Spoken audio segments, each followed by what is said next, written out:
Good morning! Ganda ng lipstick, no? Na-try namin ni Inda yung ano eh. Yung Revlon Matte Balm.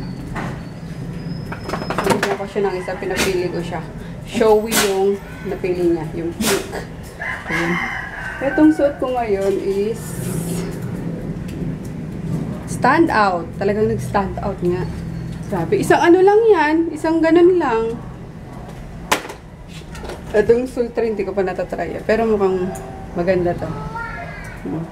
Mga type kong ano. Lepes tint. Queso time!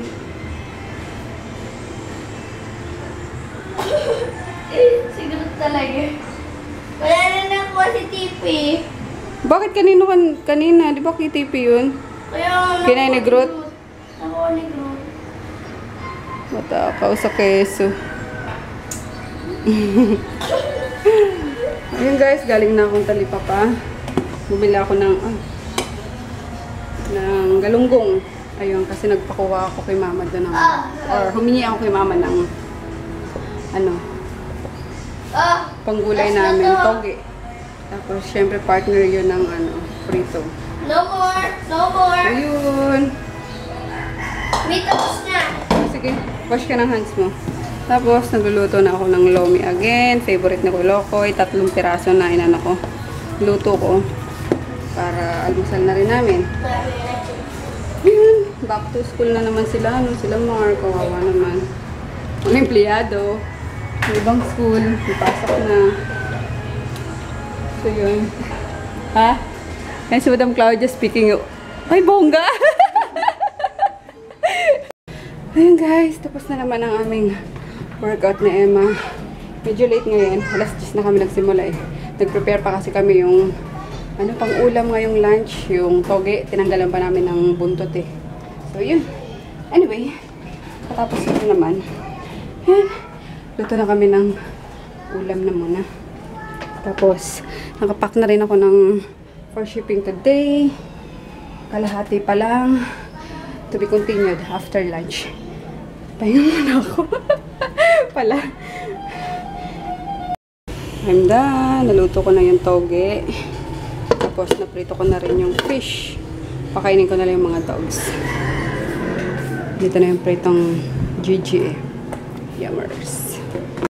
Hi guys! Kumusta kayo? Yun na lang ulit ako na nakahawak ng Ngayon ko na lang ulit nahawakan yung yung vlogging cam.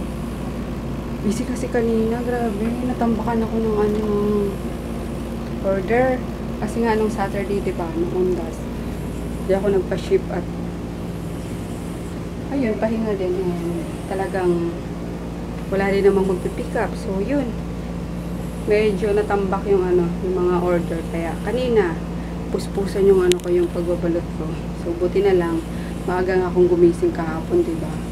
Kaya maaga ako nakapagsulat ng waybills. Kaya kanina, pasok na lang ako ng pasok sana sa plastic. So, may waybill na hindi na ako magsusulat. Kasi ang hirap kapag gano'n kasi ako minsan eh, talagang doon ko palang sinusulat yung waybill habang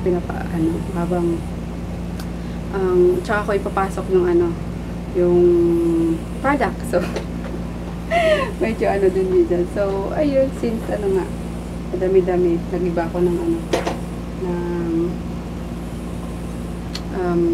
style ba? So, basta yun na yun. Mahirap ipaliwanag, guys. Kaya, maikli na naman yung yung vlog namin today, for sure. Pasensya na kayo kung maikli. Kasi kahapon din maikli eh. So, may pambawi naman ako kasi may bagong upload ako na yung haul. Ayan, sari-sari lang kung anong mga natanggap ko, mga nabili ko, kaya yun. So, may pambawi ako sa inyo guys. And may mga gagawin pa akong video. So, ayun. And we're gonna say goodnight na. So, Froggy nagpapagising ng 8:30 and I doubt it kung magigising siya ng 8:30. Mag-aaway na naman kami niyan kasi gising ko ng 8:30. Siyempre, hindi siya magigising na ganyan. So, nakakasawang diba?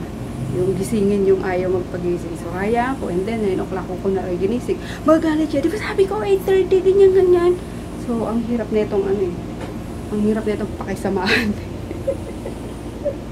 Ako na nga yung ano, ako na nga yung inutusan, sa akin pagalit. Samantalang ayaw namang gumising.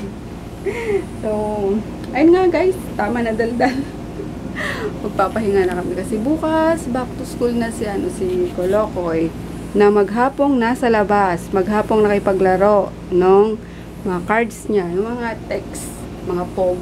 So hinaya ako na kasi para ma-experience niya ng mga larong kalye, 'di ba?